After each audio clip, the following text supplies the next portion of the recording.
ప్రభుత్వం ఇచ్చిన హామీలను నెరవేర్చుకుంటే ఈ నెల 11 నుంచి ఆమరణ దీక్ష చేపట్టనున్నట్లు మాజీ మంత్రి ముద్రగడ పద్మనాభం తెలిపారు.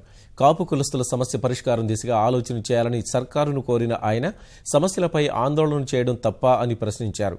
ఎన్నికల హామీలను పరిష్కరించాలని మాత్రమే కోరుతున్నామన్న ముద్రగడ కాపులు 40,000తో ఎలాంటి వ్యాపారం చేసుకుంటారని ప్రశ్నించారు.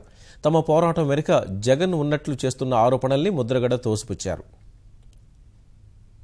నుంచి బయటపడేయమని కోరుకునే హక్కు లేదా మాకు? ముఖ్యమంత్రి గారు హైయెస్ట్ లోన్ వచ్చి ₹1,00,000, లీస్ట్ వచ్చి 40,000 చేసేసారు.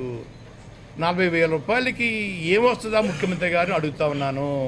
40,000 రూపాయలతోటి మా జాతి వాళ్ళు ఏం వ్యాపారం చేసుకుని ఏం కుటుంబం పోషిస్తాడని చెప్పేసి మీరు అంత తక్కువ లోన్ పెట్టి మా జాతిని అవమానిస్తూ ఉన్నారు. జగన్ గారి వయస్సు నా రాజకీయ జీవితంతో లేదు. మీతో సమంగా నేను కూడా మొదట శాసనసభకి ఎన్నిక కాబడ్డాను.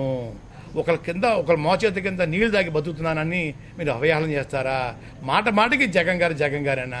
వ్రాతపూర్వకంగా మీరు ఇచ్చిన హామీలు 10వ తారీఖు మార్చిన సాయంత్రం లోపల నాకు పంపాలి, అధికారికంగా పంపాలి.